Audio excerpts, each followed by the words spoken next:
দুলা ভাই আসসালামু আলাইকুম। আপনি কই? আমি তো বাসা। তুমি তো আপনার বাসার দরজার সামনে দাঁড়ায় আছি। আপনি কি বাসা চেঞ্জ করছেন? তুমি দরজার সামনে দাঁড়াও, আমি নিচে দিয়ে চাবি দিতেছি। মানে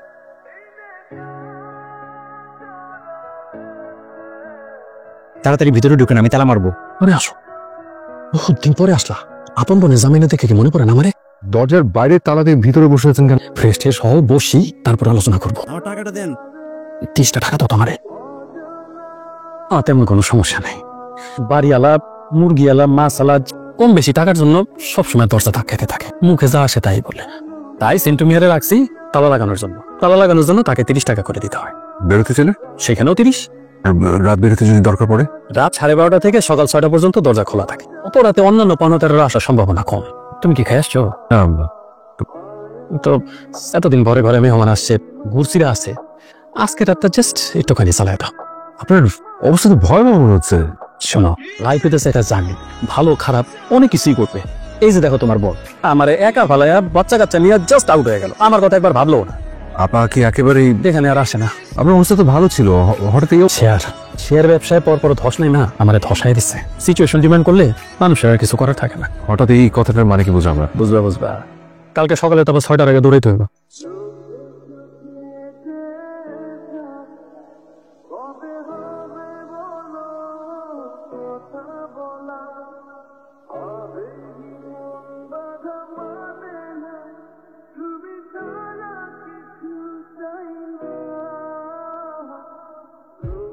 দুলা ভাই, দুলা ভাই,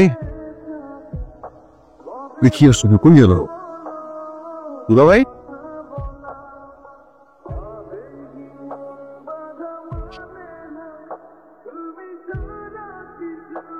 দারিদ্রতা মানুষকে ভিক্ষুক বানায় না, দারিদ্রতা মানুষকে তার ইচ্ছার বিরুদ্ধে দাঁড় করায় দেয়। অভিশাপ দিও না ভাই, দোয়া করেও যেন কোনো একদিন টাকা সহ মোবাইলটা ফিরিয়ে দিতে পারে। It's a problem. ভালো আছেন? আমাকে বলছেন? জি। আমি ভালো থাকলে আপনার কি, খারাপ থাকলে আপনার কি? এমনি ওই গত যোগ করে সময় কাটানোর চেষ্টা। কেউ ভালো আছে শুনলে ভালো লাগে। নিন, যা চান তাই আছে, সময় কাটানোর ব্যবস্থা। আমার কাছে এখন মনে হয় যে মানুষের বিভক্তি ছড়ানোর জন্য উপরে যা না তাই পরিবেশন করা হয় সবখানে। সেটা ভালো বলেছেন, কিছু মনে করবেন না। আপনি কি করেন? একটা অদ্ভুত বিষয় কি জানেন, এখানে সবাই পরিচয় শুরুতেই কি করেন এই প্রশ্নটা করেন। আমি আসলে এখন যা করি তা কোনো কিছু করার মধ্যে পড়ে না। এই প্রশ্নটা করা হয় আমার কাছে মনে হয় যে পরোক্ষভাবে আসলে জেনে নেওয়া যে মানুষটার রোজগার কত, সামাজিক স্ট্যাটাস কি। বাসের জন্য অপেক্ষা করছেন? না, এক বন্ধুর সাথে দেখা করতে কলেজে পড়ায়, এখন এসে শুনি যে ও নাকি ছুটিতে। আপনি কি এই কলেজের টিচার? মাত্র 3 মাস হলো জয়েন করেছি। আমিও কিন্তু পড়াই। ওই জায়গাটার নাম হচ্ছে জয়মনির ঘোল, সুন্দরবনের লাগোয়া। আপনার নাম? আমার নাম জেনে আপনি কি করবেন? আমি বাস চলে এসেছেন। আমার জীবনের একটা বাস স্টপেজের স্মৃতিতে আপনি সব আপনার নামটা জেগে থাকলো। রাত নাম সুমনা। আরে আরে আপনার লাগেজ কি অদ্ভুত। শুভ না, পেয়েছি আপনাকে। আপনি আমার বাসা ঠিকানা কিভাবে পেলেন? আপনি কলেজ থেকে ঠিক আমাকে একটু 400 টাকা দিন তো, সিএনজি ভাড়া। আরে আপনার লাগেজটা নিয়েই তো সিএনজি নিয়ে আপনার খোঁজ। আমার লাগেজ মানে? এটা আমার লাগেজ, আপনাকে কে বললো? কেউ বলেনি, আশেপাশে কেউ ছিল না, তাই ভাবলাম কেন এটা আপনার লাগেজ না। না। আচ্ছা ঠিক আছে, আপনি এটা রেখে আমাকে 400 টাকা দেন, টাকা দিয়ে এটা নিয়ে যাবো। ভাই আমার টাকাটা। ভাই আমার কাছে এই মুহূর্তে কোনো টাকা নাই, ঠিক আছে? এই ঘড়িটা দিচ্ছি, মানে জমা রাখতেছি। আপনার কাছে অনুরোধ, এই ঘড়িটা আপনি বেঁচে ফেলেন না। এই ঘড়িটা আমি নিয়ে যাবো। আপনার বাসা ঠিকানা? এই যে। জি। আপনার নাম্বারটা আমাকে দেন, আমি আপনাকে টাকা পাঠিয়ে দিচ্ছি। আমার কাছে কোনো ফোন নাই। ফোন নাম্বারটা আর গাড়ি নাম্বারটা আপনি একটু কষ্ট করে একটু টুকে রাখেন। নাম্বার হচ্ছে ঢাকা মেট্রো 6439, ঢাকা লিখে দেন। মানে? আসসালামু আলাইকুম। ওয়ালাইকুম আসসালাম। আপনাকে তো মানে কোনো কিছু চিনতে পারছি না। মানে অন্য একজনের উপকার করতে এসে নিজেই বিপদের মধ্যে পড়ে গেছে, কি করবো বলেন তো? এই মুহূর্তের সমস্যাটা কি? থেকে শুধু পানি, কোনো নাস্তা করিনি, পকেটে নট সিঙ্গেল টাকা। এইটাই একটা বড় সমস্যা। গাছগুলোতে যদি একটু পানি টানি দিয়ে দিই কিছু টাকা পাওয়া যাবে। লাগবে না। গাড়িটা যদি একটু ধুয়ে মুছে ঝকঝকে থাকতে। তুমি গাড়ি দুবা, এটা তো তোমাকে মানাবে না। তো খাবার ব্যবস্থা করো। এই লাগেজটাকে নিয়ে ঢোকা যাবে না। আপনি এক কাজ করেন, খাবারটা নিয়ে আসেন এখানে, আমি এখানে বসেই খাবো। আচ্ছা, গেটের ভিতর বসেন। ছেলেটাকে আমার ভেতরে ঢুকতে দিতে আপত্তি নেই। ওর সাথে যে লাগেজটা আছে ওটার মধ্যে কি না কি আছে কে জানে। আমার অবশ্য যদিও বিশ্বাস হয় না, ছেলেটাকে তুই ডাইরেক্ট জিজ্ঞেস কর যে ওর ভিতরে কি আছে। সে ভেবেছে এটা আমার লাগেজ, এজন্যই তো এখানে নিয়ে এসছে।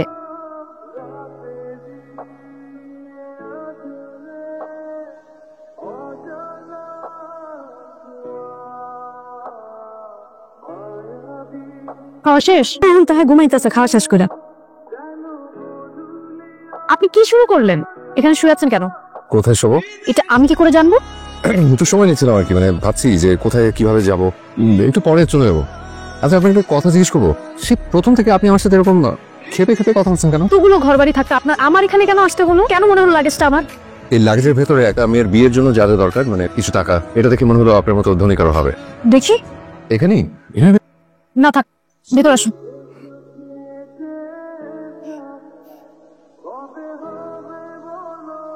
আচ্ছা, আপনি তো এখান থেকে টাকা নিয়ে সিএনজি ভাড়া দিচ্ছেন। কি যে আমি অন্যের টাকা না বলে কেন নেব? এগুলো থানায় দিয়ে দেন। নিরুপায় হলে তাই করতে হবে। আচ্ছা, ওয়েট ওয়েট ওয়েট ওয়েট এখানে তো জুয়েলারি আছে, দোকানের নাম ঠিকানা কিছু তো থাকবে। কার্ডের নাম্বার থেকে ফোন দিলেই তো হয়ে যায়। হ্যালো, সালামালাইকুম। হ্যাঁ, আপনি একটু রিসিটটা চেক করে জানান না। Thank you so much. Thank you. ঠিকানা পাওয়া গেছে, আমি আপনাকে লিখে দিচ্ছি, আপনি নিয়ে যান। আপনি আমার সাথে চলুন না, মানে আমার কাছে আসলে ভাড়াটার কিছু নেই। ভেবে দেখি। হয়তো সেই মানুষটা আপনার মতো কেউ একজন। তোমার মতো একটা দায়িত্ব জ্ঞানী ছেলের কাছে এত বড় দায়িত্ব দেওয়াটাই আমার ভুল হয়েছে। পিএসসির সব জায়গায় খোঁজ করেছো? আমি তন্ন করে খোঁজ করে থানায় গিয়েছিলেন? জি, থানায় পাওয়া মাত্রই ফোন দিবে। আজকে তো মেয়ের বাড়িতে জিনিসপত্র পাঠানোর কথা। মেয়ে পক্ষকে যে কিভাবে ম্যানেজ করবো এই বিষয়ে কাউকে কিছু বলবো। কোথায় বিয়ে বাড়ি? আসেন। আমরা একটা জরুরি বিষয়ে কথা বলতে এসেছি। গার্ডিয়ান কেউ আছে? চাচা, ওই যে দুজন লোক এসেছে, চাচা আমাদের কিছু হারিয়ে গিয়েছে কিনা? চল চল তাড়াতাড়ি। নাও ধরো। বাবা সব ঠিক আছে, অ্যাকচুয়ালি এদিক সেদিক হয়নি। আলহামদুলিল্লাহ, ধন্যবাদ আপনাদের সবাইকে। কাল আমার ছেলের বিয়ে, এ দুদিনের অনুষ্ঠানে আপনাদের সপরিবারে দেওয়া, ওনাদের কার্ডটা দিয়ে দে। আসলে ভীষণ খুশি হয়েছে আপনাদের জিনিসটা আপনাদেরকে ফেরত দিতে পেরে। প্রয়োজনীয় একটা কথা আছে, ওটা বলি। তো আমার সিনজি ভাড়া গেছে হচ্ছে 700 টাকা। আবার এখান থেকে যে যাবো সেটার জন্য ওই 300। কোথায়? আপনার সহজ সরল কথা আমার খুব ভালো লেগেছে। ওনাদের সম্মানে দেওয়ার ব্যবস্থা কর। একটু তাড়াতাড়ি করলে ভালো হয় আর কি। আনসম্মান বলে একটা ব্যাপার তো আছে নাকি? কত টাকা না নিলে কি হতো? কিন্তু আমার অনেক সমস্যা হতো। ওরা কি ভাবলো বলেন তো? মহৎ হচ্ছে দায়িত্ববান হওয়াটা জরুরি। আমাকে আমার গন্তব্যে পৌঁছাতে ভাড়া লাগতো। আর স্মৃতির কথা বলছেন, অ্যাপ্লাইড ফিজিক্সে মাস্টার্সে দুর্দান্ত রেজাল্ট করার পরে খুব কষ্ট করে দামি হাত ঘড়ি আমাকে উপহার দিয়েছিলেন। আমার বাবা মারা গেছেন, বাসার সামনে ওই সিনজি ভাড়া মেটাতে গিয়ে ওই ঘড়িটা বন্ধক রেখে বাবার সম্মানটা বাঁচিয়েছে। স্মৃতির চেয়ে সম্মানটা অনেক বড়। এই নিন 300 টাকা আপনার ভাড়া। লাগবে না? নিন, এটা নিন। কারটা বেশ সুন্দর, আমার না বিয়ের শাড়িটাও খুব পছন্দ হয়েছে। এখনই যেতে হবে। কাল বিয়েতে যাবেন? আপনি যাবেন? যদি আপনি যান তাহলে। আমার হাতে একেবারে সময় নেই, যদি থাকতো তাহলে আপনি কষ্টে রাখতাম। সরি, হুট করে আপনাকে এরকম বিব্রত করে একটা পরিস্থিতি ফেলে দিই। সারাদিন যে আপনাকে আমি চিনেছি, সে আপনি না, এই আপনি সত্যিকারের আপনি। আজ রাত 4টায় আমার ফ্লাইট, জাপানে একটা স্কলারশিপ পেয়েছি। পাসপোর্ট টিকিট সব আছে তো ঠিকঠাক? সবকিছু ওদের কাছে জমা দেওয়া আছে। আপনি এভাবেই যাবেন সারাদিন একই পোশাকে? কাল সবকিছু হাওয়া হয়ে গেছে, আমাকে আসলে এখনই যেতে হবে। আবার কবে আসবে? ওকে, হ্যাঁ দিন।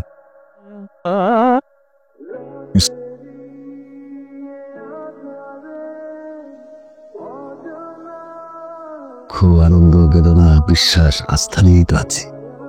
আমারও এটাই হবে। তুমি বসো, আমি